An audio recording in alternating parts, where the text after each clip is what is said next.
হযরত ইব্রাহিম আলাইহিস সালাম পয়গম্বর কুলের মধ্যে আল্লাহ রাব্বুল আমিনের অন্যতম পছন্দের পয়গম্বর।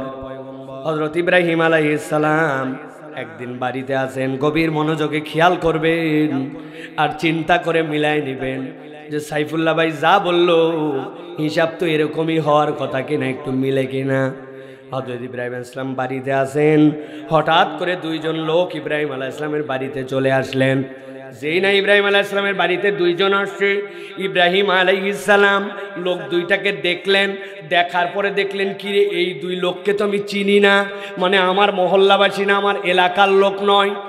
কিন্তু আজব ব্যাপার, যদি সফর করে আসে মুসাফির হয় তাহলে মুসাফিরের জন্য তো চেহারার মধ্যে ক্লান্তি লাগবে, মুসাফিরের জন্য তো চেহারার মধ্যে এমন কোনো আসার লাগবে যেটা দেখে বোঝা যাবে এই লোকটা সফর করে আসছে। কেননা আগের দিনে তো এসি গাড়ির ভিতরে সফর করার সুযোগ ছিল না, হয়তো উটের পিঠে আসছে, না হয় ঘোড়ার পিঠে করে আসছে। কিন্তু লোক দুইটা কেউ চিনি না, আবার লোক দুইটার চেহারার মধ্যেও কোনো সফরের চিহ্ন নাই। আল্লাহ রাব্বুল আলামিন বলছেন কোরআনুল কারীমের মধ্যে 51 নম্বর সূরা জারিয়াত, সূরা জারিয়াতের 24 নম্বর আয়াতের মধ্যে আল্লাহ রাব্বুল আমিন বলছেন হাল আতাকা হাদিসু দাইফি ইব্রাহিমাল মুকরামিন। ইব্রাহিম আলাইহিস সালামের সম্মানজনক দুইজন মেহমানের খবর আপনি জানেন নাকি? আল্লাহর নবীকে আল্লাহ রাব্বুল আলামিন জানাচ্ছেন ইব্রাহিম আলাইহিস সালামের ঘটনা এমনি এমনি নয়। আল্লাহ বলছেন ইজদাকালু আলাইহি ফাকালু সালামা। ইব্রাহিম আলাইহিস সালামের বাড়িতে ঢুকে তারা বলল আসসালামু আলাইকুম। ইব্রাহিম আলাইহিস সালাম যেই না তাদের সালাম পেলেন, সাথে সাথে তাদের দিকে তাকায় দেখলেন এরা আমার এলাকার মানুষ নয়, এলাকার মানুষ হলে চিনতাম, আবার সফর করে আসছে চিহ্নও নাই, কি আজব চেহারার সুন্দর সুন্দর মানুষ এরা। সাথে সাথে ইব্রাহিম আলাইহিস সালাম তাদেরকে বললেন ক্বালু সালামুন কওমুম মুনকারুন, অপরিচিত যেই মানুষ আমার কাছে আসছে তাদের প্রতি আমার পক্ষ থেকেও সালাম। আল্লাহ বলছেন ও নবী আপনার উম্মতকে বলে দেন ইব্রাহিমের পরে কি করলো, কি আজব ব্যাপার ঘটালো। যেই লোককে চেনে না, চেনা লোক হলে আপনি সম্মান অনেক সময় করতে বাধ্য হন, ঠিক কিনা ভাই? এমন মেহমান আসছে, আপনার বড় আত্মীয় বড় কুটুম, আপনি তার মেহমানদারি করেন, অথবা দূরের লোক আসছে সফর করে, আপনি তার পরিচয় জানেন তখন তার মেহমানদারি করেন। কিন্তু ইব্রাহিম আলাইহিস সালাম এই লোককে চেনে না, আবার সফর করে আসছে তাও জানে না, নিকট আত্মীয়র মধ্য থেকেও কেউ নয়। কিন্তু তাকে সালাম দেওয়ার পরে আল্লাহ বলছেন ফাযাগা ইলা আহলিহি ফাজাআ বিইজলিন সামিন। আমার নবী ইব্রাহিম এমন ধরনের মেহমান নেওয়াজি ছিল, চিনে না জানে না, অপরিচিত মানুষ। ওই মানুষের জন্য ইব্রাহিম আলাইহিস সালামের বাড়ির ভিতর ঢুকে গেলেন, এটা আল্লাহর নবীর মুজিজা ছিল, সাধারণ মানুষের দ্বারা আসলেও করা সম্ভব নয়। ইব্রাহিম আলাইহিস সালাম আবার ভিতরে গেলেন, বললেন আপনারা একটু বসেন বসেন আমি আসতেছি। এই কথা বলে ভিতরে গেছেন, যাওয়ার পরে ফাজাআ বিইজলিন সালিম, ইব্রাহিম আলাইহিস সালাম এরপরে এমন একটা গরু ভুনা করে আনছেন, যেই গরুটা মায়ের দুধ ছেড়ে দিছে, কিন্তু এখনও সে আবার গর্ভবতী হয় নাই। তার মানে একদম একটা কেবল বাছুর, যেই বাছুর দুধ ছাড়ছে কিন্তু নিজে আবার মা হয় নাই, এইরকম একটা তরতাজা নরম গোশতওয়ালা আস্ত একটা গরু ওই দুইটা অপরিচিত মানুষের জন্য আস্ত ভুনা করে নিয়ে আসছে। আল্লাহু আকবার। ওই বিয়ের দিন একটা ছাগল আমাদের সামনে দিয়েছিল, আর একটা আস্ত মুরগি দিয়েছিল, একটা আস্ত মুরগি রান্না করাও ঠেলা। আর ইব্রাহিম আলাইহিস সালাম আল্লাহ বলছেন গভীর মনোযোগে বুঝেন, আল্লাহ বলছেন সাথে সাথে সে একটা আস্ত গরুর বাছুর ওই মেহমানদের জন্য, যাদেরকে চেনে না তাদের জন্য নিয়ে চলে আসলো। আল্লাহু আকবার। কেন এই কথা আল্লাহ বললেন খেয়াল করেন। আল্লাহ বলছেন ফাকরাবাহু ইলাইহিম ক্বালা আলা তাকুলুন। এত দামি মেহমানদারি সামনে রাখা আছে, কিন্তু এই লোকগুলা খাচ্ছে না। সাথে সাথে ইব্রাহিম আলাইহিস সালাম বললেন কি ব্যাপার, আপনারা খাচ্ছেন না কেন? কাছে যায় বলল আপনারা খান না কেন? সাথে সাথে ওই দুইজন বলল কেমনে আমরা খাবো ও পয়গম্বর, আমরা তো মানুষ নই, আমরা আল্লাহর ফেরেশতা। সুবহানাল্লাহ। গভীর মনোযোগ, এখান থেকে পয়েন্ট আউট করতে হবে ওই ফেরেশতা কেন আসছিলেন, কি বার্তা নিয়ে আসছিলেন? ইব্রাহিম আলাইহিস সালামের কাছে এসে বললেন, ও ইব্রাহিম আলাইহিস সালাম, আমরা খাওয়ার জন্য আসি নাই, আমরা আপনার কাছে আসি। কেন আসি? আল্লাহ আপনাকে একটা গোলামের খবর দিচ্ছেন, আপনার একটা পুত্র আল্লাহ দিবেন। আল্লাহু আকবার। ইব্রাহিম আলাইহিস সালাম বলে, কি আলগা কথা বাদ দাও, আমার বয়স হয়ে গেছে, বুড়া হয়ে গেছি, আমার বইয়ের কবে পিরিয়ড বন্ধ হয়েছে, কেমনে আমার বইয়ের বাচ্চা হবে, আর আমি বুড়া হয়ে গেছি, মাজা সোজা করে দাঁড়াতে পারি না। কথা বলবেন না। কাযালিক, আল্লাহ বলছেন আপনাকে একটা সন্তান দিবেন। কিভাবে দিবেন উনি জানেন, আমাদের এত কথা বলার দরকার নাই। আল্লাহ বলছেন আপনাকে খবর দিতে আসছি। সুবহানাল্লাহ। ভালো করে খেয়াল করেন, একজন লোক বৃদ্ধ হয়ে গেছে, যেই সময় সে সন্তান আশা করতে পারে না, স্ত্রী বন্ধা হয়ে গেছে, ওই সময় তার সন্তান আর হবে না। আল্লাহ ওই সময়ও নিয়ামত দিচ্ছেন তাকে। তার আগে আল্লাহ মেহমানদারির গুণাগুণ বর্ণনা করছেন। আল্লাহ তো এমনি ডাইরেক্ট ফেরেশতাদেরকে ডাইরেক্ট খবর দিতে পারতেন, কিন্তু আগের যে ঘটনাটা আল্লাহ বর্ণনা করলেন, এটার দ্বারা বুঝাতে চান আমার নবী ইব্রাহিম আলাইহিস সালাম এমন মেহমান নেওয়াজি ছিল। আল্লাহ যেরকম তার বৃদ্ধ বয়সে স্ত্রী বন্ধা হয়ে যাওয়ার পরেও সন্তান দেওয়ার মতো মিরাকল ঘটনা ঘটাতে পারেন। কোনো বান্দা যদি মেহমানদার হয়, আল্লাহ তার জীবনেও যত ইচ্ছা আর যত অপ্রাপ্তি আছে চাইলে আল্লাহ পূরণ করে দিতে পারে। কি চান আপনি? রিজিকের টানাটানি, বাচ্চাটার চাকরি হচ্ছে না, অসুস্থতা ভালো হচ্ছে না, অমুক নাই তমুক নাই, হিসাব মিলায় দেখেন আমার বাড়িতে নতুন কোনো লোক খায় না, ওই যে কয়টা লোক ওই কয়টা লোকই খায়। আমার বাড়ির খানা আমার বাড়ির লোকের বাইরে কারো মুখে আর যায় না, মেহমানদারি উঠে গেছে, ঠিক কি না? আগে ফকিররা সাহস করে দুপুরবেলা ভাত চাইতো, ফকিররাও চাওয়া বন্ধ করে দিচ্ছে এখন, কারণ জানে লাস্ট 10 বছরের চাইয়া পাই নাই, তো আমি কেমনে ওই বাড়িতে যাই, কোন মুখে দুপুরে খাবার চাই। 2 টাকা পাওয়া যায়, কিন্তু খাওয়ানোর ঝামেলা কেউ নিতে চায় না। অথচ আল্লাহ বলছেন নবী ইব্রাহিম তার সন্তান লাভের আগে আল্লাহ তার এই মেহমানদারির কথা বর্ণনা করেছেন। অবিশ্বাস্য কাজ যদি কেউ বিশ্বাসযোগ্য করতে চায়, তার বাড়িকে মেহমানদার হিসাবে পরিবেশন করতে হবে, ঠিক কিনা? 1 নম্বর গুণাগুণ, কৃপণ হয়েন না, আর কিপটা হয়েন না, মানুষকে খাওয়ান। প্রিয় ভাইরা, আমার মাকে দেখছি, কতবার এই গল্প বলছি, পাটের শাক এখন মিষ্টি হয়েছে, আগের পাটের শাক জবের তিতা ছিল, ঠিক না ভাই? কৃমি মারার জন্য পাটের শাক খাওয়াইছে, আর ওই যে আনারসের মাথার যে সাদা পাতা ওইগুলা তুলে সেইছে আমাদেরকে জোর করে খাওয়াইছে। আপনাদের খাওয়ায়নি ভাই? তো ওই যে পাটের শাক, এইসা তিতার তিতা। আমাদের বাড়িতে যেদিন প্রথম পাটের শাক রান্না হয়েছে, আম্মা বলছে পাটের শাক পাশের বাড়ির দিয়ায়। আমি বলছি মা, দুনিয়ায় সব দিতে পারছি, কিন্তু পাটের শাক দিতে যাবো না। তিতা শাক মানুষের বাড়িতে মানুষের কেমনে দেয়? বলছে ব্যাককল কোথাকার, আমাদের বাড়িতে বছরের প্রথম দিন এটা আজকে রান্না হয়েছে, ওই তিতা না মিষ্টি তোর দেখার দরকার কি? আমার পাশের বাড়িতে না দিয়ে কেমনে খাই? পাশের বাড়িতে পাঠাই দিছে, 2টা রুটি দিয়ে একটু নেহারি হলে পাঠাই দিছে, একটু কিছু হতে দেরি, পাঠাতে দেরি নাই। আর এখন যার পিঠা তার পুলি, যার ঘর তার ঢুলি, আমাদের কোনো আশপাশের সাথে সম্পর্ক নাই। উল্টা ভাইয়ে ভাইয়ে আধা হাত জায়গা ঠেলাঠেলি নিয়ে সালাম কালাম পর্যন্ত দেয় না। দেশের লোকের সাথে হাসি মুখে কথা বলে, ভাইয়ে ভাইয়ে মিল নাই। আসেনি ভাই? মেহমানদার হন। তাহলে 5টা গুণাগুণের কথা বলবো বলেছি, সময় সংক্ষেপ, এই জন্য একটা বললাম। 2 নম্বর চলেন। পৃথিবীর যত পয়গম্বর ছিলেন,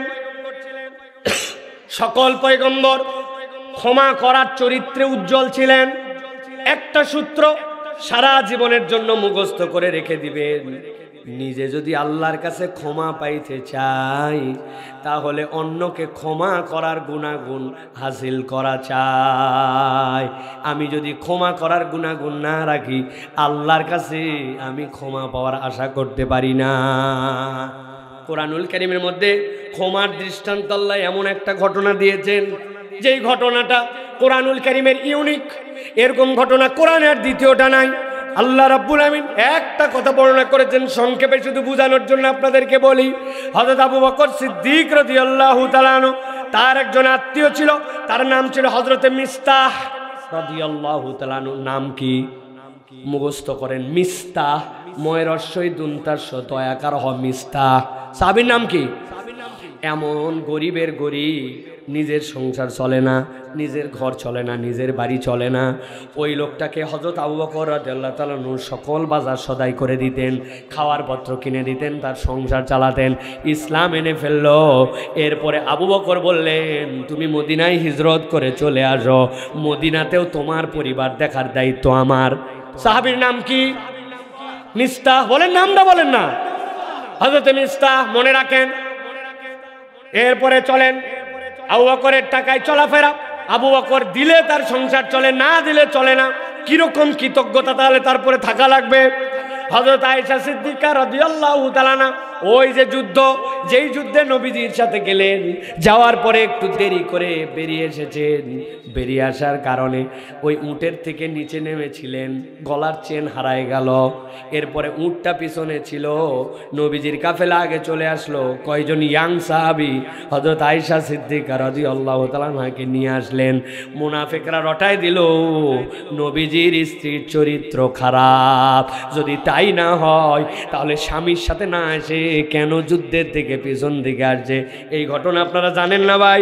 নবীজির আয়েশা সিদ্দিকা রাদিয়াল্লাহু তাআলা আনহাকে তহমত দেওয়ার ঘটনা। আমি ঘটনা শোনানোর জন্য নয়, ভালো করে খেয়াল করেন। মুনাফিকরা যখন হযরত আয়েশা সিদ্দিকা রাদিয়াল্লাহু তাআলা আনহাকে তহমত দিচ্ছিল, তখন এই মেস্তা, যেই মেস্তা আবু বকর রাদিয়াল্লাহু তাআলা টাকায় চলে, টাকায় চলাফেরা করে, খাওয়া পড়া সব তার, ওই মিস্তা তখন মুনাফিকদের সাথে তালে তাল দিয়ে ফেললেন। অথচ আবু বকর রাদিয়াল্লাহু তাআলার মনটা ফেটে গেল। আরে দুনিয়ার অন্য লোক যাই বলে বলুক, বেটা তুই তো এই সময় আমার পক্ষে থাকবি অন্তত, এটাই তো দুনিয়ায় মানবিকতায় যে আমার দ্বারা তুমি উপকার পাইছো, অতএব অন্তত দুনিয়া একদিক হলেও তুমি আমার পক্ষে। কিন্তু হযরতে মিস্তা মুনাফিকদের সাথে আয়েশা রাদিয়াল্লাহু তাআলা আনহার যে দোষ, এই দোষ না কিন্তু তহমত দিয়ে বসলেন। আল্লাহ এরপরে দীর্ঘ সময় পার হলো, আল্লাহ রাব্বুল আলামিন হযরত আয়েশা সিদ্দিকা রাদিয়াল্লাহু তাআলা আনহার পবিত্রতার আয়াত অবতীর্ণ করলেন। যেই না আয়েশা সিদ্দিকা পবিত্র ঘোষণা আসলো, হযরত আবু বকর বললেন, যাও আয়েশা নবীজির কাছে যে কৃতজ্ঞতা আদায় করো। হযরত আয়েশা বললেন, না না না, মুহাম্মদ সাল্লাল্লাহু কাছে আমি আগে কৃতজ্ঞতা আদায় করব না, কেননা তিনি তো আমার পবিত্রতার ঘোষক নয়, বরং তিনিও তো দূরে অবস্থান করছেন আল্লাহর ফায়সালার অপেক্ষায়। আল্লাহ আমার পবিত্রতার ঘোষণা আদায় করেছেন, এই জন্য আমি আল্লাহর কাছে প্রথমে 2 রাকাত সালাত আদায় করব। ঘটনা শেষ। কিন্তু হযরত আবু বকর মনের মধ্যে, মিস্তা তুমি যে কাজ করছো, এই কাজ মেনে নিতে তিনি পারেন নাই। খেয়াল করেন। বলেন তো ভাই, আপনার আমার যদি এরকম ঘটনা হয়, আপনার আমার মেয়ের ব্যাপারে কেউ তহমত দিছে যে সারা জীবন আপনার আমার খায়, তাহলে তার জন্য তার প্রতি রাগ করা, তার সাথে দূরসম্পর্ক করা, এইটা কি খারাপ কোনো বিষয় না? এটা মানবিক তবিয়ত। আবু বকর বললেন, যা এতদিন যা দিছি আর তোর সাথে কোনো সম্পর্ক নাই।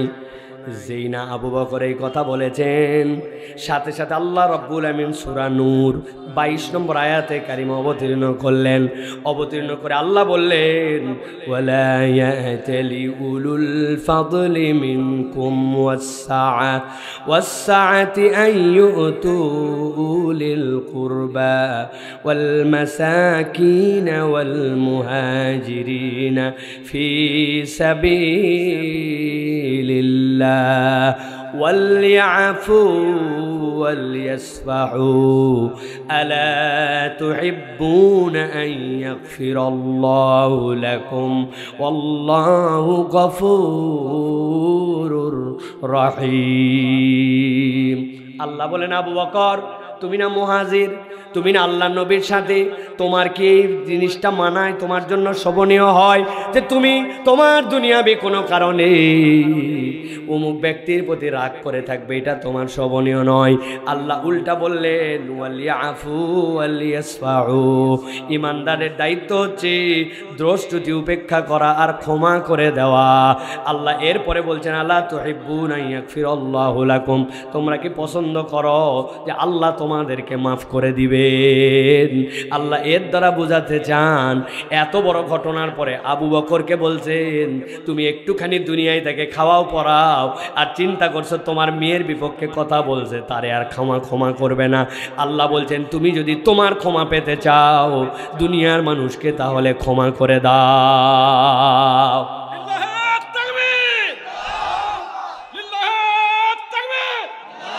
ভালো করে খেয়াল করে দেখেন আল্লাহ কি কথা বললেন, আলা তুহিব্বুনা আন ইয়াগফিরাল্লাহু লাকুম, তুমি কি তোমার ক্ষমা আল্লাহর কাছে চাও নাকি? আপনার আমার অপরাধ কত একবার হিসাব যদি করি, সকাল থেকে এখন পর্যন্ত আমাদের যে ভুল ভ্রান্তি জীবনে, ওইটা যদি কপাল দিয়ে আমাদের লেখা হয়ে যেত, মানুষ আমাদেরকে সালাম দিত না, ঠিক কিনা? নিজের দিকে আমরা তাকাই না, কিন্তু অপরকে আমরা ক্ষমা করতে পারি না।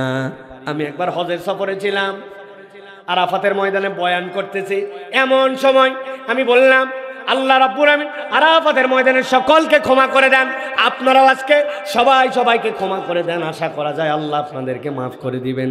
এক মুরব্বী আমার কাছে এসে বলছে, বাবাজি সব ক্ষমা করতে পারবো কিন্তু একটা ক্ষমা করতে পারবো না। কি ঘটনা চাচা, এত বড় কি ঘটনা ঘটছে যে আপনি ক্ষমা করতে পারবেন না? বলতেছে, বাপ এক লোক জীবনে আমাকে কথা দিয়ে এমন একটা কষ্ট দিছে, ওই কথা মনে হলে আমার চোখ দিয়ে পানি পড়ে, এই জন্য সব ক্ষমা করতে পারবো কিন্তু ওই কথাটা ক্ষমা করতে পারবো না। আপনি একটু হিসাব করে দেখেন, অনেকে থাপ্পড় মারছে, লাথি মারছে, ভুলে গেছেন, কিন্তু কথা দিয়ে মানুষ এমন কষ্ট মানুষকে দিয়ে ফেলে, কথার কষ্ট কিন্তু ভোলা সহজ না, ঠিক কিনা? আমি ওই চাচাকে বলছি, চাচা আপনি যদি ওই লোকরে ক্ষমা না করেন আল্লাহ আপনারে মাফ করবে না? বলেন তো আমার বাপের সাধ্য আছে আল্লাহ কারে মাফ করবে আর মাফ করবে না এই কথা বলার সাধ্য আছে আমার? কিন্তু আমি ওই চাচাকে একটু ধাক্কা দেওয়ার জন্য বলছি যে চাচা আপনার তো জীবনে হয়তো গুনাহ নাই, আল্লাহর সাথে ভুলভ্রান্তি নাই, নামাজে অমনোযোগিতা নাই, এমন বয়স পর্যন্ত নামাজ মিস করেছেন, মিস নাই, রোজার ঘাটতি নাই, দান খয়রাতের ঘাটতি নাই, চোখে যা দেখতে বলছে আল্লাহ কেবল তাই দেখছেন, কান দিয়ে যা শুনতে বলছে কেবল তাই শুনছেন, আল্লাহর সব হুকুম শুনছি, এই জন্য আল্লাহর থেকে হয়তো আপনার ক্ষমা নেওয়ার দরকার নাই। সাথে সাথে ওই মুরব্বী বলতেছেন, না রে বাপ কথা তো ঠিক রে, আমার নিজের জীবনের যদি আমার নিজের জীবনের দিকে আমি তাকাই তাহলে এমন অপরাধও তো আমার জীবনে আছে যেইটার কথা আমার মনেই নাই। ছোট্টবেলা বড়ইয়ের গাছে ঢেল মেরে দিছিলাম, গাছ আমার না, খাইছিলাম বড়ই, ভুলে গেছি কবে। হ্যাঁ, ধানের আল দিয়ে যাচ্ছিলাম, যাওয়ার সময় কার আলের থেকে একটু ধানের থেকে এক সরা তুলে দুইটা ধান চিবায় মুখের মধ্যে দিয়েছেন, ওটা আপনার ধান না অপরের ধান। আল্লাহ যদি এরকম করে খুঁটি নাটি আপনার আমার ধরে তাইলে বাঁচার কোনো উপায় নাই।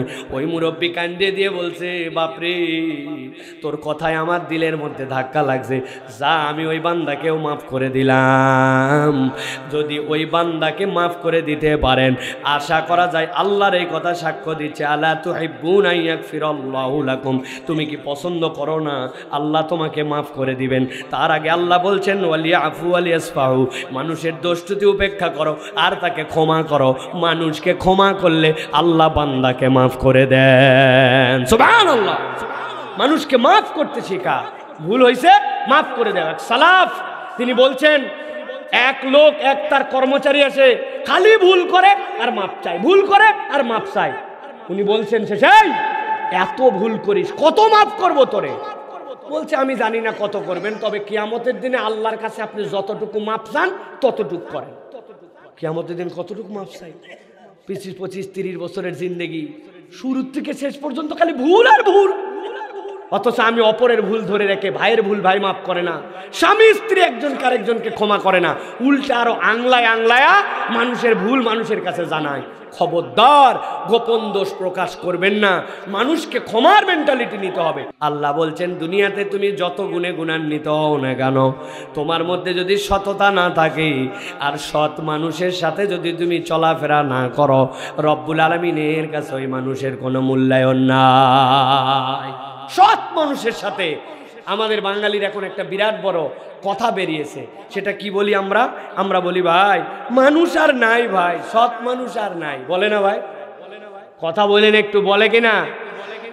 না এলাকায় আর ভালো, এটা যেটা বলে, আমি আমার ভাষায় বলি, এটা যারা বলে এরা হচ্ছে টাটকা 2 নম্বর লোক। কয় নম্বর? কোন সেন্সে? আপনি বলেন ভালো মানুষ নাই, তো আপনার নিজে ভালো মানুষ হতে সমস্যা কোথায়? আমি যদি ভালো মানুষ হই তো 2 জন লোক তো আমারে খুঁজে পাবে। আমি বলি না এলাকায় কোনো ভালো মানুষ নাই, বলে বিরাট মজা নিচ্ছি, কিন্তু নিজে ভালো মানুষ হতে রাজি নাই, ঠিক কিনা? নিজে ভালো মানুষ হই, আমি নিজে মিথ্যা কথা বাদ দেই, গীবত বাদ দেই, আমি নিজে পরনিন্দা করা বাদ দেই, গালিগালাজ বাদ দেই, নামাজমুখী হই, কল্যাণকামী হই, তাহলে তো আমি নিজে ভালো মানুষ হওয়ার চেষ্টা করি। অতএব 3 নম্বর গুণাগুণ সততা। ভালো করে মনে রাখবেন, সততার মানদণ্ডে উন্নীত না হতে পারলে দুনিয়া আখিরাতে আল্লাহর কাছে আমাদের কোনো দাম নাই। সব আছে, সততা নাই। এখনকার সমাজ আমাদের এরকম হয়ে গেছে, আপনি বিশ্বাস করার মতো লোক খুঁজে পাবেন না। কত উদাহরণ আমার কাছে আছে, এখন দিচ্ছি না, খালি একটা ছোট্ট কথা বলি। এক দোকানে গেছে এক লোক, এত বড় দাড়িওয়ালা দেখছে, দেখে ডাল কিনবে, দেশি ডাল, কিন্তু দেশি ডাল ভেজাল দেয় সব জায়গায়, দেশির সাথে চাইনিজ, ইন্ডিয়ান। ও মনে করছে এত বড় দাড়িওয়ালা লোক, অন্তত পক্ষে হাফ কেজি নিতে চাইছিলাম, 2 কেজি ডাল নিয়ে যায়। যেই লোকের দাড়ি দেখে ডাল কিনে নিয়ে গেছে, ওই লোক আগের রাত্রে ওর কর্মচারীরে দিয়ে ইন্ডিয়ান, চাইনিজ, বাংলা 20 টাকা লাভ করার জন্য এক মনে 20 কেজি করে মিশায়া বিক্রি করে দাড়িওয়ালা।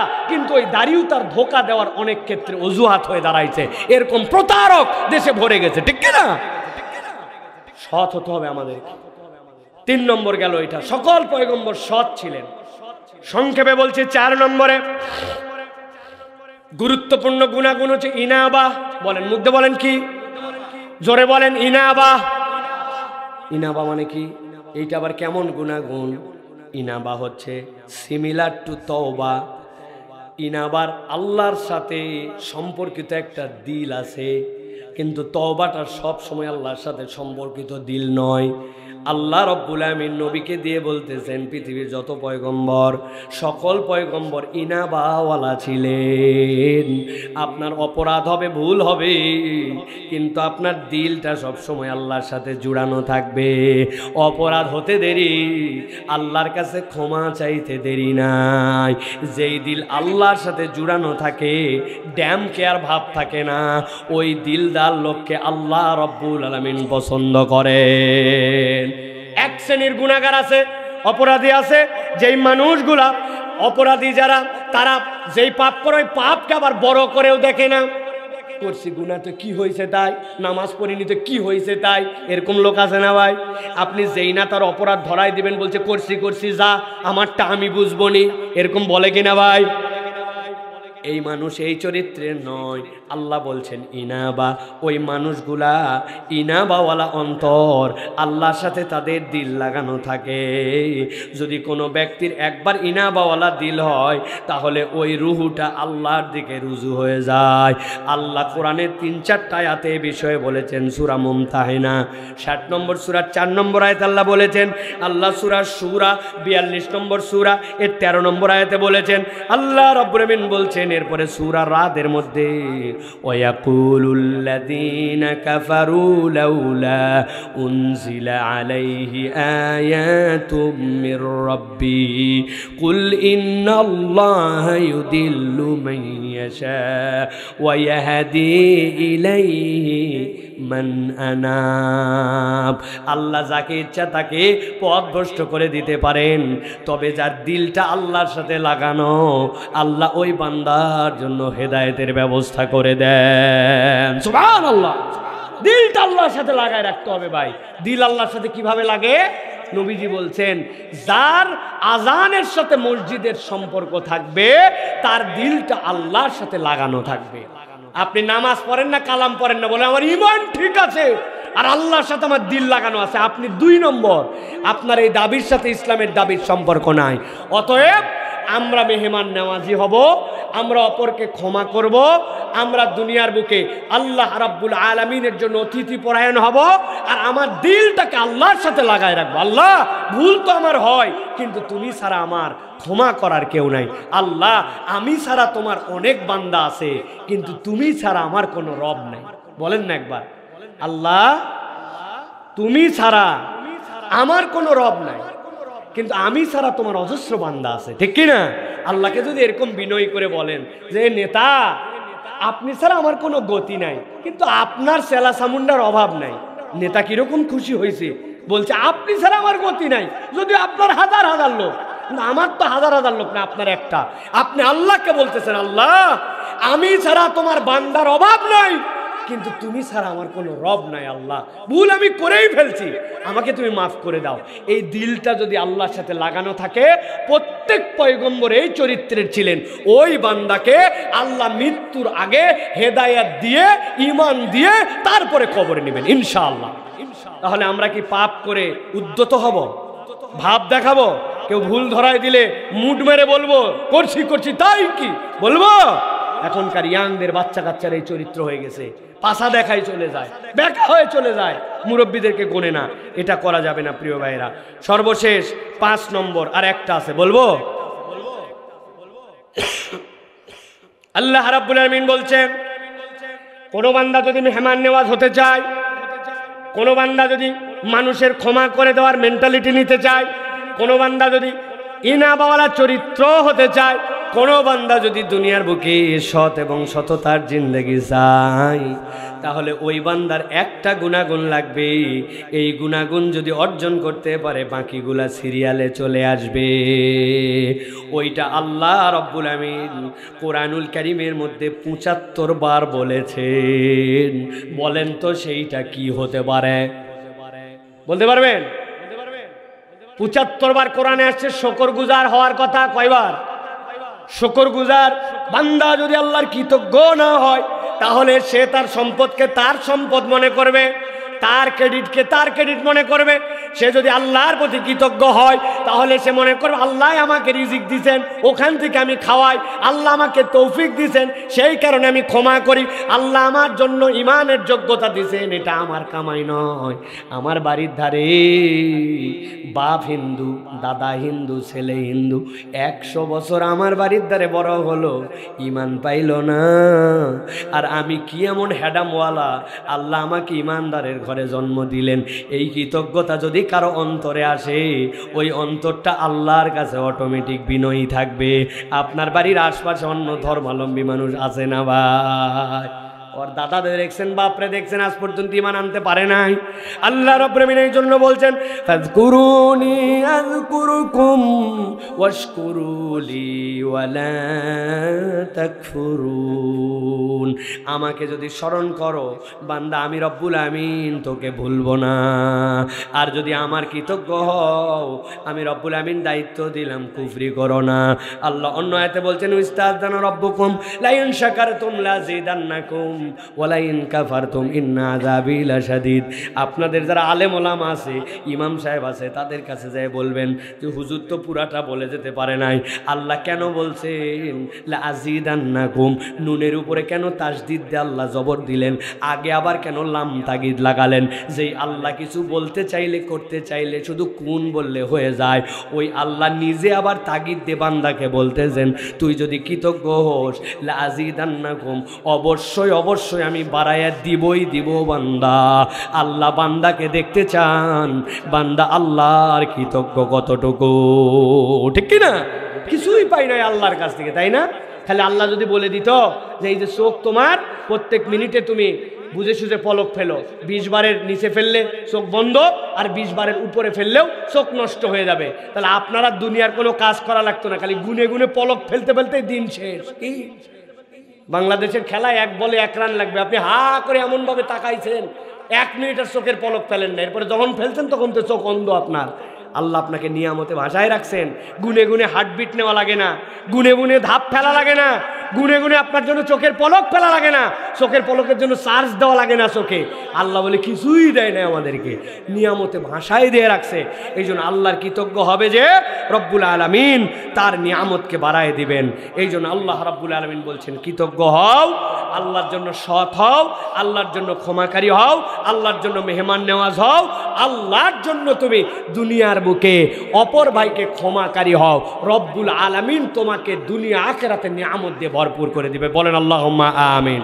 আমাদের ছেলেরা, মেয়েরা, মা বোনেরা, আমরা যারা শুনেছি এই গুণাগুণগুলো আমাদের জীবনে আদায় করার এবং নেওয়ার জন্য চেষ্টা করতে হবে। পারবো তো ইনশাআল্লাহ?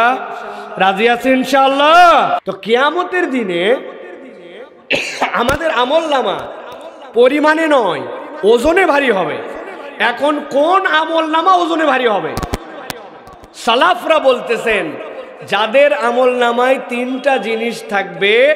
1 নম্বরে আমল নামা যদি ওজনে বাড়াতে হয় আপনাকে ইমানে বিশুদ্ধ হতে হবে। ইমান বিশুদ্ধ না হলে আপনার আমল নামার ওজনই হবে না। আপনার বাটির তলা ফুটা, ওর ভিতরে দুধই রাখেন আর মুতই রাখেন, মুত রাখলেও ফুটা থাকা চলবে না, দুধ রাখলেও ফুটা রাখা চলবে না। এখন যাই থাকুক ধরা লাগবে তো। আপনার যদি ইমান ঠিক না থাকে আমল নামার ওজন হবে। 2 নম্বর, আপনার আমল নামা যদি ওজন বাড়াতে চান তাহলে লাগবে ইখলাস লিল্লাহ। আপনি আমলটা কার জন্য করতেছেন? আল্লাহর জন্য যদি হয় তাহলে আপনার আমল নামার ওজন বাড়বে। সামনে ভোটে দাঁড়াবো, এখনো যদি নামাজ না পড়ি, দাড়িটা না রাখি, আমার যে প্রতিপক্ষ হে বেটা 5 ওয়াক্ত নামাজ পড়ে দাঁড়িয়ে আছে, একবার হজে না গেলে বয়স হয়ে গেছে, মান সম্মান থাকে, এত টাকা, লোকজন কত লোক ছেঁচড়া মেসরা লোক নামের শেষে আল্লাহাজ লেখে, আমার নামে এখনো আল্লাহাজ লেখা। এইগুলা উদ্দেশ্য যদি হয় নামাজের, হজের, আপনার আমলের, তাহলে এটা আল্লাহর জন্য হয় নাই, এই আমল নামার ওজন হবে। তো এখন আমার মাহফিলের পোস্টারে যদি লেখা থাকে ঈদগার উন্নয়ন কল্পে, তা আপনি আগেই তো কাম সারছেন, লোকজনের আর ওয়াজ করে কি হবে, ঠিক কিনা? তাহলে ইখলাস লাগবে। আর একটা লাগবে কি? তাআতুর রাসূল, ইতাআতুর রাসূল। আপনি যে আমলই করেন মুহাম্মদ মুস্তাফা সাল্লাল্লাহু আলাইহি ওয়াসাল্লামের পথ ও পদ্ধতিতে না হলে ওই আমল আল্লাহর কাছে ওজন হবে। আরেকবার বলেন, হবে। যদি বলেন যে আমি কিছু যুক্তি তর্ক দিয়া প্রমাণ করে দিব, প্রয়োজন আছে কিছু কিছু কাজ যেটা নবীজির সময় ছিল না, আমাদের এখন করা দরকার।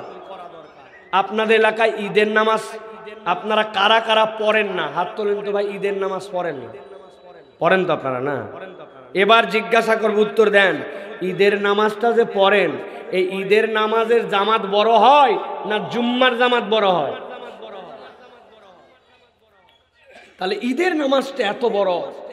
জুম্মার দিনে আপনারা আজান দেন, এরপরে একামত হয়, মসজিদে মুসল্লিরা আসে, নামাজ কালাম পড়ে, আর ঈদের দিনে আমরা এলাকায় ঈদের নামাজের কোনো আজান দেই না, ঠিক না ভাই?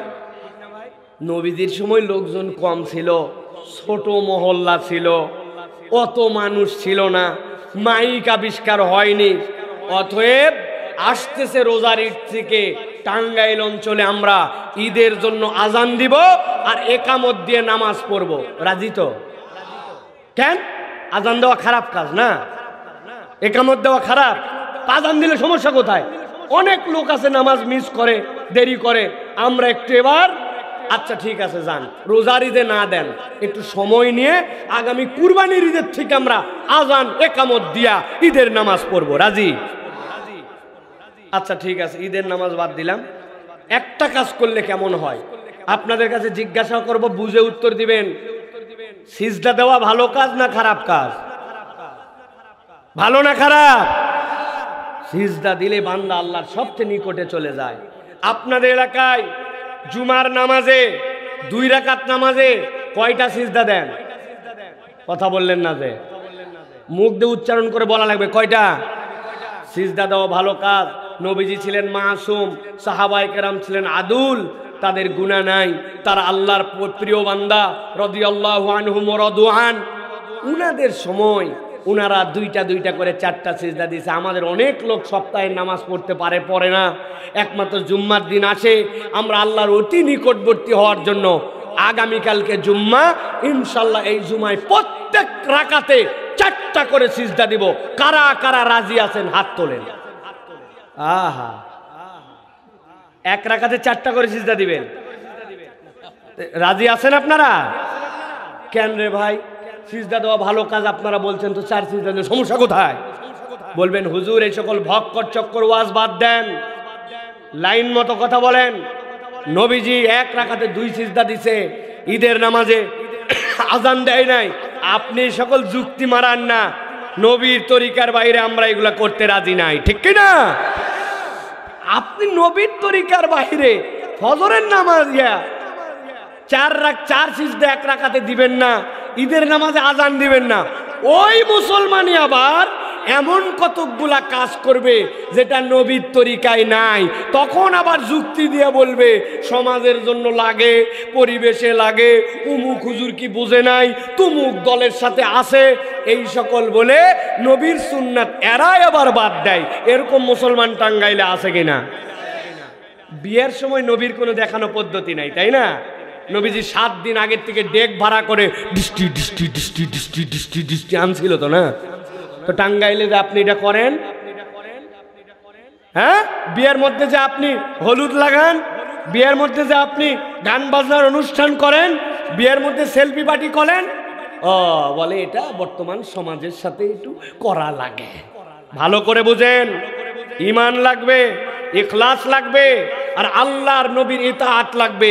আল্লাহর নবীর ইতাআত যদি না থাকে, ওই আমল আপনার আল্লাহর দরবারে ওজনই হবে না। আল্লাহ রাব্বুল আলামিন বলছেন, কিয়ামতের দিনে যখন মানুষ আল্লাহ রাব্বুল আলামিনের সামনে হাজির হয়ে যাবে, রব্বুল আলামিনের সামনে যখন বান্দা উত্থিত হবে, উত্থিত হওয়ার পরে আল্লাহ রাব্বুল আলামিন সূরা ফুরকানের 28 নম্বর আয়াতের মধ্যে বলছেন, এক শ্রেণীর মানুষ বড় হতভাগ্য হবে। ও যুবক ভাইয়েরা যারা আশপাশে আছো, কোরআন শোনার জন্য মন দিল লাগায় আসছো, ভালো করে খেয়াল করো। আল্লাহ বলছেন আল্লাহর সামনে দাঁড়াবে, দাঁড়ানোর পরে তারা বুক চাপড়ায় চাপড়ায় আফসোস করতে শুরু করবে। আল্লাহ বলছেন কি আফসোস করবে জানো নাকি?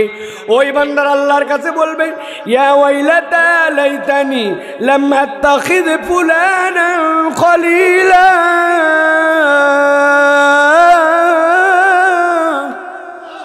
আল্লাহর কাছে ওই মানুষেরা দাঁড়ায় বলবে, হায় আফসোস, কপাল পুরো আজকে আমার কপাল পুড়ে গেছে, আমার থেকে বড় আফসোসকারী আর কেউ নাই।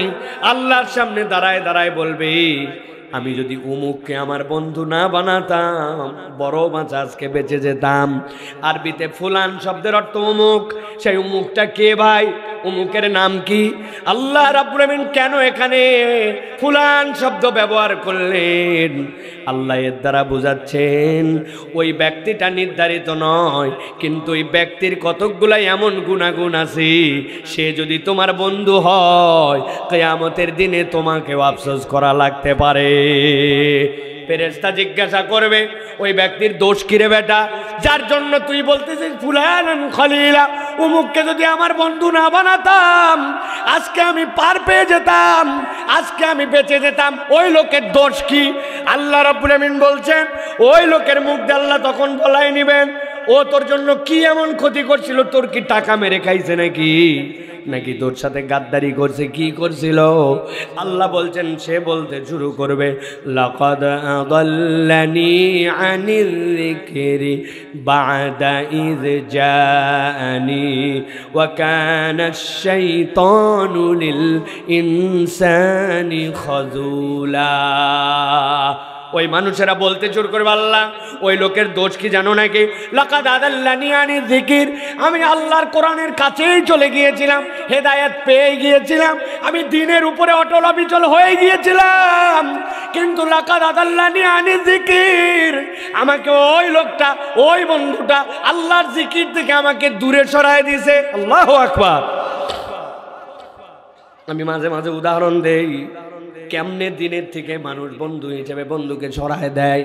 সে কি বলে নাকি আল্লাহর দিকে চলিস না? বলে না, কিন্তু এমন কতকগুলা কার্যক্রমের মধ্যে সে ঢুকে যায়, আস্তে আস্তে বান্দাটা আল্লাহর দিক থেকে অটোমেটিক সরে যায়।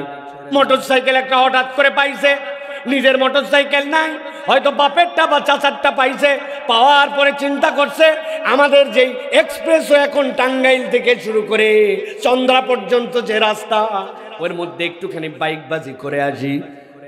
এমন সময় আসরের আজান হয়ে গেছে, বাইকটা পাওয়ার পরে যেই না সে মেন রোডে উঠবে, ওঠার আগে মসজিদের সামনে যায়, হঠাৎ করে দেখে তার বন্ধু একটা মসজিদের মধ্যে যাচ্ছে, 3:58 বাজে, আর মাত্র কয়েক মিনিট পরে আসরের জামাত।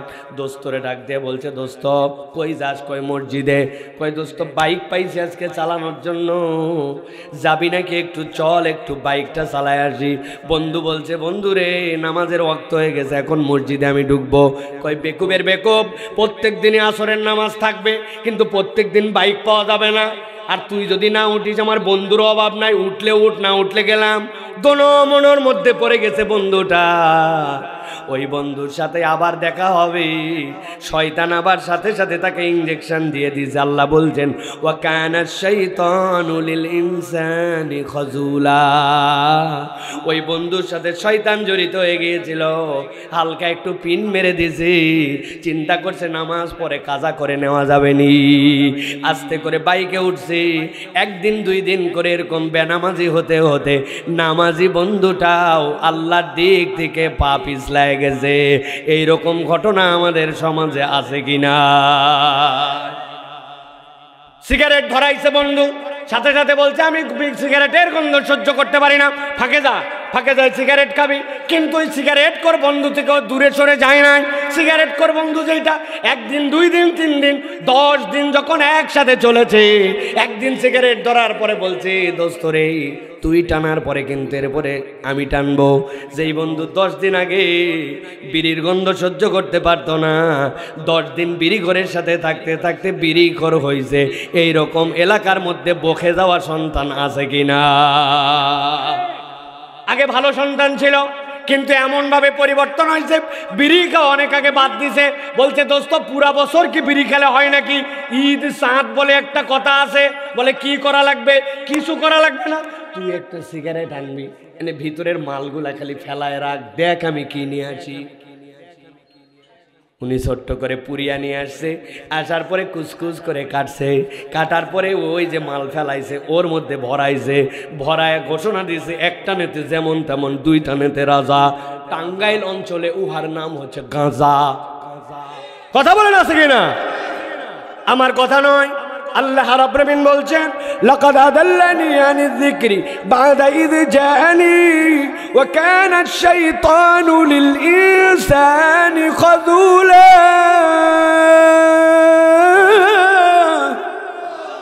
আমার রব্বুল আলামিন বলছেন, এই দুনিয়ার মানুষ, তোমার বন্ধু তোমাকে বিভ্রান্ত করেছে, কিয়ামতের দিনে চাপড় মারে কপালে, আর বলতেছে, আল্লাহ আজকে আমার থেকে বড় কোনো বিপদে কেউ নাই। মুরব্বী যারা আছে তারা একটু খুশি খুশি আছে এখানে। আমাদের এরকম বন্ধু নাই। হ্যাঁ হ্যাঁ, বিড়িখোর আমার নাই, আমার সাথে বেনামাজি করবে এরকম বন্ধু নাই। মুরব্বীরা মোটামুটি মনে করতেছে এটা যুবকদের খালি ওয়াজ। ও মুরব্বী, যুবক 1 বিড়ি খাইয়া আর 1 ওয়াক্ত নামাজ ত্যাগ করে যা না করছে। আপনার এরকম অনেক মুরব্বী বন্ধু আছে, আপনার সাথে বসলে সারা দিনের আমল আপনার আমল নামার থেকে ডিলিট হয়ে যায়, আপনি টেরও পান না। ঠিক বলছেন আন্দাজি, না বুঝে ঠিক বলছেন, বুঝায় দেয়। আসরের নামাজ পড়ে চায়ের দোকানে চলে গেছেন, চায়ের দোকানে যাওয়ার পরে ডান পাশে 1 বন্ধু, বাম পাশে 1 বন্ধু, সবগুলা মিলে কথাবার্তা হচ্ছে। কিন্তু কি কথা হচ্ছে?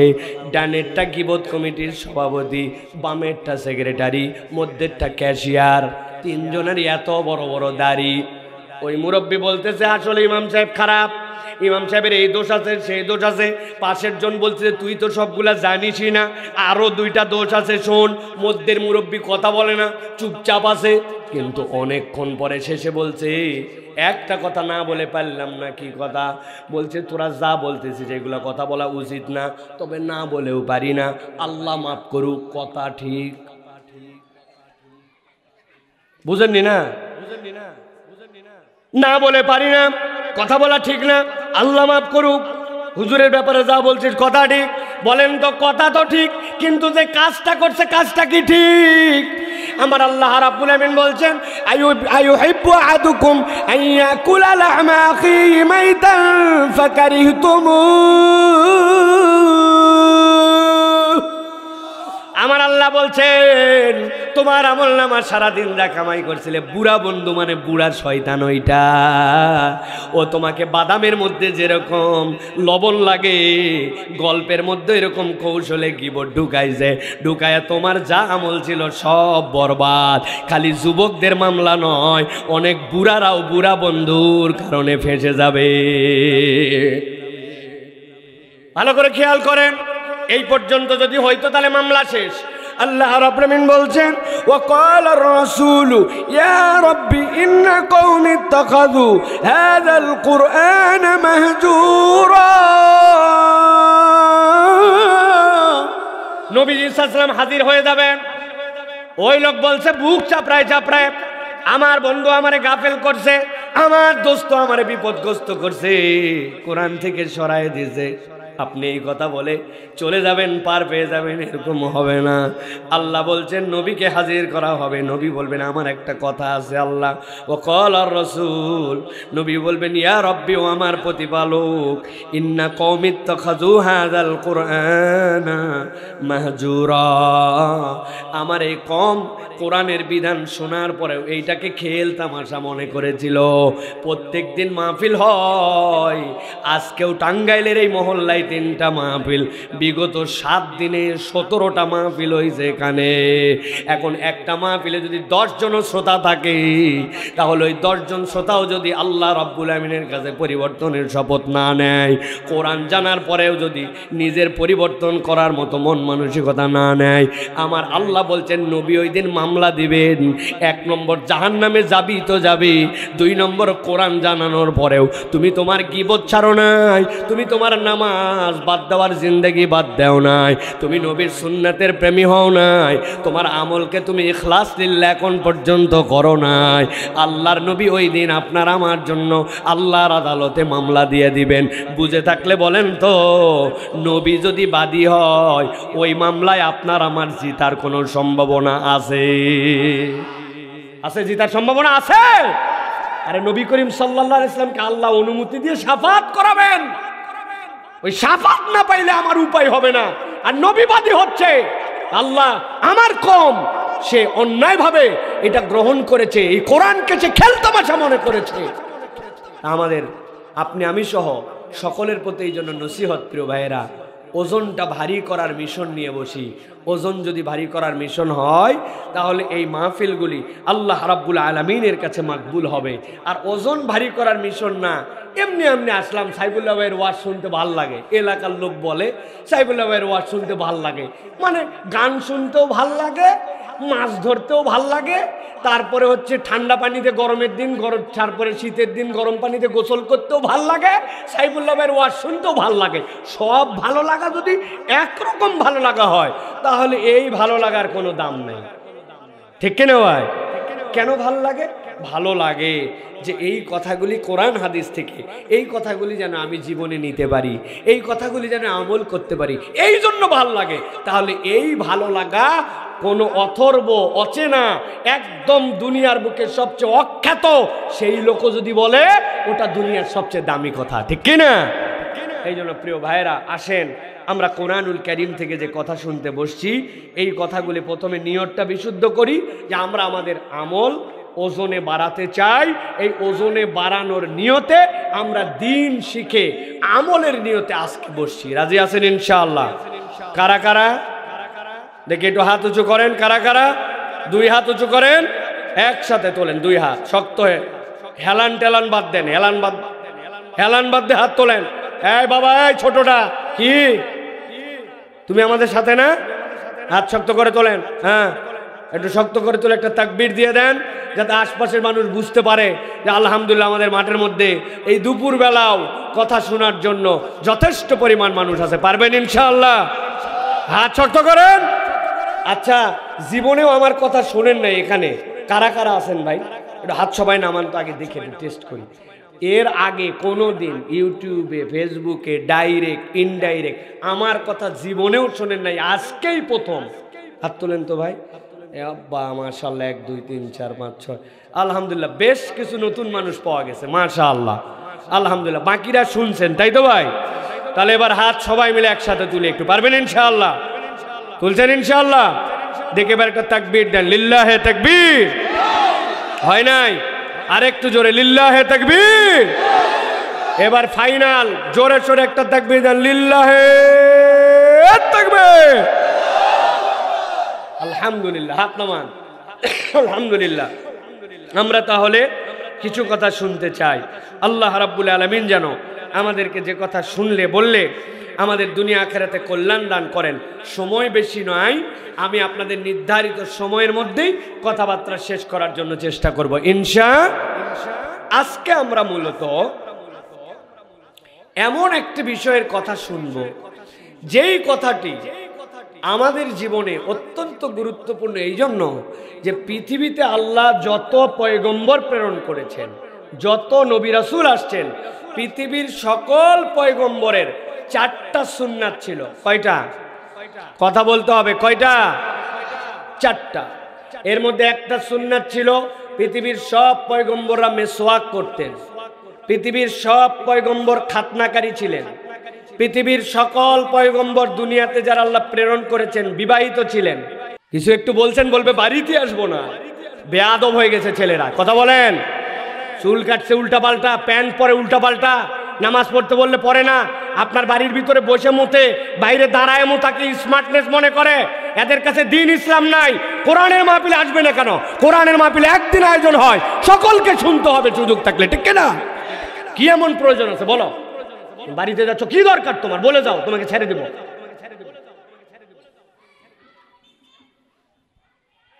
পেছনে কথা বলে কারা? এগুলো দেখেন তো আপনারা যারা কমিটির দায়িত্বে আছেন, পিছনে কথা বলে কারা? এখানে হেলা খেলা আয়োজন হচ্ছে না। এরকম একটা আয়োজন করতে বহুত খরচ, বহুত পেরেশানি। যে কয়টা মানুষ শুনতে আসছে তারা দিল ভরে শুনবে, যার শোনার দরকার নেই আশপাশে আসার দরকার নেই। মানব জীবনে নবীওয়ালা গুণাগুণ কয়টা? হাত নামান, একসাথে উঠাতে হবে। কয়টা? আরেকবার চান্স দিলাম, যারা উঠান নাই হাত নামান, সকলে একসাথে উঠান। কয়টা? 5টা। ওই চাষা আবার 10টা তুলছে, 10টা করতে বলবো আবার। যাই হোক প্রিয় ভাইয়েরা, মানব জীবনে নবীওয়ালা যে গুণাগুণ, এই গুণাগুণগুলার 1 নম্বর, সকল পয়গম্বরের মধ্যে একটা গুণ ছিল। সেই গুণ কি? সকল পয়গম্বররা অতিথি সেবা করতেন। পৃথিবীর সকল পয়গম্বর ছিলেন মেহমান নেওয়াজ। প্রত্যেক পয়গম্বর ছিলেন উত্তম মেজবান। এই জন্য মানব চরিত্রে সর্বশ্রেষ্ঠ গুণাবলীর একটা হচ্ছে মেহমানদারি করা। কি করা? ভালো করে খেয়াল করেন, গভীর মনোযোগে। আল্লাহ রাব্বুল আলামিন কোরআনুল কারীমের মধ্যে এমন 2টা উদাহরণ দিয়েছেন, যেই 2টা উদাহরণ কোরআনুল কারীমের মধ্যে না আসলে আমরা চিন্তার জগৎটাকে উন্মোচন করতে পারতাম না। নবীজি সাল্লাল্লাহু আলাইহি সাল্লাম বসে আছেন একদিন মসজিদে নববীর ভিতরে। হঠাৎ করে নবীজি সাল্লাল্লাহু আলাইহি সাল্লামের কাছে মাগরিবের নামাজের পরে একটা মেহমান এসেছেন। নবীজি সাল্লাল্লাহু আলাইহি সাল্লামের কাছে যেই না মেহমান আসছে, নবীজি সাল্লাল্লাহু আলাইহি সাল্লাম মেহমানদারি পছন্দ করতেন। স্ত্রীদের কাছে খবর পাঠালেন, যাও তো আয়েশার কাছে খবর নাও, বাড়িতে খাবার আছে কিনা। হযরত আয়েশা সিদ্দিকা রাদিয়াল্লাহু তাআলা আনহা বললেন, না, বাড়িতে খাবার নাই ইয়া রাসূলুল্লাহ, পানি ছাড়া আজকের রাত্রে আমাদের খাবার কিছু নাই। নবীজির অন্যান্য স্ত্রী যারা ছিলেন তাদের ঘরের মধ্যেও পাঠালেন, খবর নাও তো। সব ঘরে খবর নেওয়ার পরে নবীজির চেহারা মোবারকটা লাল হয়ে গেল। নবীজি লাজুক মানুষ ছিলেন, বিব্রত হয়ে গেলেন। আমার কাছে আসছে মেহমান, আর মাগরিবের পরে আমি তার আপ্যায়ন করতে পারলাম না। নবীজি সাল্লাল্লাহু আলাইহি ওয়াসাল্লাম সাথে সাথে সাহাবীদেরকে বললেন, ও আমার সাহাবীরা, এই মেহমানের জন্য কে মেহমানদারি করবে? একজন সাহাবী আবেগে হাত তুলে বলছেন, ইয়া রাসূলুল্লাহ, না আমানা, আমি এই মেহমানদারি করার জন্য জিম্মাদারি নিলাম। এই কথা বলে উনি দৌড়ায় দৌড়ায় বাড়িতে চলে গেছেন। বাড়িতে যাওয়ার পরে স্ত্রীকে বলতেছে, স্ত্রী, নবীজির কাছে মেহমান আসছে। নবীজি বাড়ির মধ্যে খবর নিতে পাঠাইছেন। খবর নিয়ে দেখে নবীর কাছে খাবার নাই। নবীজি এরপরে বলছেন, কে আমার মেহমানকে মেহমানদারি করতে পারবে? আমি তো রাজি হয়ে গেছি। বাড়িতে বাড়িতে খাবার আছে নাকি। সাথে সাথে বলতেছে স্ত্রী, শোনো, বাড়িতে খাবার আছে, তবে তোমার আমার জন্য নয়, আমাদের ছোট ছোট দুইটা মাসুম বাচ্চা আছে, ওই দুই বাচ্চার জন্য বাড়িতে খাবার আছে। কিন্তু আপনাকে আমি বলে রাখি, আপনি যেহেতু আল্লাহর নবীর মেহমানদারি করার দায়িত্ব নিয়েছেন, চিন্তা করেন না, আপনি যেই না মেহমানদেরকে নিয়ে আসবেন, আসার পরে আমি চুলার মধ্যে রান্না তুলে দিব, আর আপনি সাথে সাথে ছোট বাচ্চা দুইটাকে মিথ্যা কথা বলবেন না, কিন্তু বুঝ দিবেন চুলার মধ্যে রান্না হচ্ছে, বাবা রান্না হচ্ছে। এই বলে খানিকক্ষণ থাবরানি দেওয়ার পরে ছোট বাচ্চা তো কানতে কানতে ওরা ঘুমায় যাবে। আল্লাহ নবী সাল্লাল্লাহু আলাইহি ওয়াসাল্লামের মেহমানকে নিয়ে নবীজির সাহাবী এশার নামাজ পড়ে বাড়িতে চলে আসছেন। যেই না বাড়িতে আসছেন, আসার পরে ওই স্ত্রীর বুদ্ধি অনুযায়ী বাচ্চা দুইটা না খাওয়া বাচ্চা দুইটাকে থাবায় থাবায়া ঘুম পাড়ায় দিছে।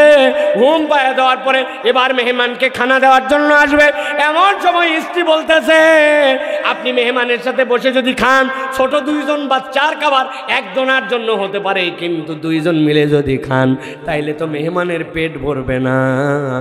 আপনাকে একটা বুদ্ধি দিচ্ছি, শুনেন, খাবারটা মেহমানের সামনে দেওয়ার পরে পানি নেওয়া বা অন্য কোনো ওসিলায় যখন বাহিরে আসবেন, তখন ইচ্ছা করে পায়ের সাথে যে বাতিটা আছে, কুপি বাতিটা, ওই বাতিটাতে একটু পা লাথি লাগায় ফেলে দিবেন, কুপিটা নিভে যাবে। এরপরে কুপি ধরানোর অজুহাতে বাহিরে আমি কুপি ধরাবো, আর আপনি মেহমানের সাথে বসবেন, বসে মেহমানকে বলবেন খান, আলো আসতেছে খান, আর আপনি কেবল মুখটা নড়াবেন, মুখের শব্দ করবেন, মেহমান মনে করবে আপনিও খাচ্ছেন, আপনার খাওয়া লাগবে না, বাচ্চা দুইটা না খেয়ে থাক, আর আমারও খাওয়ার দরকার নাই, কিন্তু আল্লাহ নবীর মেহমানটা যেন পেট ভরে খেয়ে ফেলে। এই বুদ্ধি অনুযায়ী নবীজি সাল্লাল্লাহু আলাইহি সাল্লামের সাহাবী ওই লোককে মেহমানদারি করে ফেললেন। করার পরে সারা রাত ওই মেহমান আরামে শুয়েছেন, বাচ্চা না খাওয়া, স্ত্রী না খাওয়া, বেচারি নিজে না খাওয়া। ফজরের নামাজের সময় ওই মেহমান যখন উঠেছেন, উঠার পরে মেহমানকে নিয়ে যখন মসজিদে নববীর দিকে যাচ্ছেন, আল্লাহ নবীর সুন্নাত ছিল ফজরের আজান হয়ে যেত, হওয়ার পরে নবীজি ঘরের মধ্যেই সুন্নাত পড়তেন, পড়ার পরে ডান হাতটা ডান গালের নিচে দিয়ে এইরকম করে নবীজি একটু ঠেস লাগায়া ওজিফা করতেন। এমন সময় বেলাল রাদিয়াল্লাহু তাআলা হয়েছে ডাক দিতেন, ইয়া রাসূলুল্লাহ, জামাতের সময় হয়ে গেছে। নবীজি এরপরে উঠে যে জামাতে দাঁড়াতেন, কিন্তু ওই দিন আল্লাহ নবী বেলাল রাদিয়াল্লাহু তাআলা ডাকার আগেই মসজিদে নববীর সামনে চলে আসছেন। এমন সময় ওই আল্লাহ নবীর মেহমানকে নিয়ে নবীজির সাহাবী হেঁটে হেঁটে আসতেছে। তাকে দেখে দেখে নবী করিম সাল্লাল্লাহু আলাইহি ওয়াসাল্লাম আনন্দে চকচক করে হাসতে শুরু করে দিয়েছেন। যেই না হাসতেছে, সাহাবী মনে করছে নবীজি কেন হাসেন, হাসার কারণ কি, আমি তো জানি না, কোনো ভুল হলো নাকি, আমার বাড়ির মেহমানদারির যে খবর এইটা কি নবী করিম সাল্লাল্লাহু আলাইহি ওয়াসাল্লামের কাছে কোনোভাবে পৌঁছাইছে কিনা, কেননা যে সামান্য পরিমাণ খাবার দিয়ে নবীর মেহমানদারি করিয়েছি। সাথে সাথে আল্লাহ নবীকে জিজ্ঞাসা করেছে, ইয়া রাসূলুল্লাহ, ইয়া হাবিবাল্লাহ, আপনি হাসলেন কেন? সাথে সাথে আল্লাহ নবী বলছেন, ও আমার সাহাবী, তুমি আসার আগে জিবরাইল আমিন আমার কাছে আসছিল। গত রাত্রে তুমি আর তোমার স্ত্রী মিলে একজন মেহমানকে সম্মানিত করার জন্য যা ঘটনা ঘটাইছো, এইটা দেখে আমি হাসতেছি। কেন জানো? কেননা আমার আল্লাহ স্বয়ং তোমাদের কাজ কাম দেখে হেসে দিয়েছে। কুরআনুল কারীমের আয়াত আসছে, ওয়ালা ইয়াজিদুনা ফি সুদুরিহিম হাজাতাম মিম্মা উতু ওয়া ইউসিরুনা আলা আনফুসিহিম ওয়ালাউ কানা বিহিম খাসাসা ওয়া মান ইউকা শুহা নাফসিহি ফাউলাইকা হুমুল মুফলিহুন। আমার আল্লাহ রাব্বুল আলামিন বলছে, এই দুনিয়ার মানুষ, যেই লোকটা নিজে না খেয়ে অপরকে খাওয়ালো, মনে করো না তার পেট ভরা ছিল, তার বুকে ক্ষুধা ছিল না, এরকম মনে করো না। তার ক্ষুধা ছিল, তার কষ্ট ছিল, তার চাহিদা ছিল, কিন্তু আল্লাহ বলছেন সে নিজেকে প্রায়োরিটি না দিয়া তার মেহমানকে প্রায়োরিটি দিয়েছে। আর আল্লাহ বলছেন যে কৃপণ হস্ত না হয়ে অপরের জন্য মেহমানদারি করে, আল্লাহ বলছেন ফাউলাইকা হুমুল মুফলিহুন। আমি আল্লাহ জানালাম একটা মানুষ আল্লাহর কাছে সফল কাম হওয়ার জন্য তার মেহমানদারির গুরুত্ব এইটা আল্লাহর কাছে অনেক গুরুত্বপূর্ণ। সুবহানাল্লাহ। তার প্রয়োজন ছিল, কিন্তু সে নিজের প্রয়োজনের উপরে মেহমানের প্রয়োজনকে প্রায়োরিটি দিয়েছে। নবীজি বলছেন, মান কানা ইউমিন বিল্লাহ ওয়াল ইয়াউমিল আখির ফালইউকরিম দাইফা। কেউ যদি আল্লাহকে বিশ্বাস করে আর যদি কেউ পরকালের দিন আল্লাহর সামনে দাঁড়াতে হবে, এইটার প্রতি ঈমান থাকে, আমি নবী দায়িত্ব দিলাম সে যেন তার মেহমানকে সম্মান করে। সুবহানাল্লাহ। আগে আমাদের মধ্যে এইগুলা ছিল ভাই, মেহমানকে সম্মান করানো। এখন মেহমানকে দুই পার্টে ভাগ করছে। বউয়ের বাড়ির থেকে যদি বউয়ের মেহমান আসে, বউ তাহলে গুরুত্ব দেয়, আর স্বামীর বাড়ির থেকে মেহমান আসলে বলে কি এক ঝামেলা, বাড়িটা বাজারের উপর হয়ে বিরাট ঝামেলা। অসুখ হলে আমার বাড়ি, বাজার করলে আমার বাড়ি, ব্রেক নিলে আমার বাড়ি, বিয়ে শাদির বাজার করতে গেলে আমার বাড়ি, আর পারি না। অনেক সময় বলে কিনা ভাই, এরকম মহিলা আছে কিনা? স্বামীর বাড়ির মেহমান ওনার পছন্দ হয় না। আবার উল্টাটাও আছে অনেকের, বউয়ের বাড়ির থেকে আসলে স্বামীর পছন্দ হয় না। জি না, আপনি জেনে রাখবেন যে আপনার বাড়ির বরকত যদি আপনি বাড়াতে চান, আপনার যদি স্বামীর হায়াত বাড়াতে চান, আপনি যদি আপনার বাড়িকে কল্যাণওয়ালা বাড়ি করতে চান, আপনার বাড়িতে মেহমানদারি হবে। এটাই হচ্ছে আল্লাহ এবং আল্লাহ রসুলের বলে দেওয়া সফলতার পথ। সুবহানাল্লাহ। নবীজি সাল্লাল্লাহু আলাইহি ওয়াসাল্লাম বলেছেন, সাহাবী জিজ্ঞাসা করলেন, ইয়া রাসূলুল্লাহ আইয়ুল আ'মালি আফদাল, দুনিয়ার বুকে উত্তম আমল কি? ভালো করে হাদিসটা শোনেন, এখানে জানেন না এরকম একজনও নাই, কিন্তু অনেকেই হাদিসের কথাটার আসল কথা জানেন না, এরকম অর্ধেক লোক আছে। ইয়া রাসূলুল্লাহ উত্তম আমল কি? আইয়ুল আ'মালি আফদাল। নবীজি বললেন আতঈমুত তুআম। কি বলছেন? আতঈমুত তুআম। আমরা এটার অনুবাদ করছি কি জানেন? গরিব মানুষকে খাওয়াও। কি? গরিব মানুষকে খাওয়াও। আতিমুত তাম মানে কি? মানুষকে খাওয়াও, শুধু খাওয়াও। সে কোটিপতি না ট্রিলিয়নিয়ার দেখার দরকার নাই, তুমি মানুষকে খাওয়াও। এর থেকে উত্তম আমল আর কিচ্ছু হতে পারে না। যখন মানুষ মানুষকে খাওয়ায়, আসমানওয়ালা তার জন্য রিজিক বড় করে দেয়।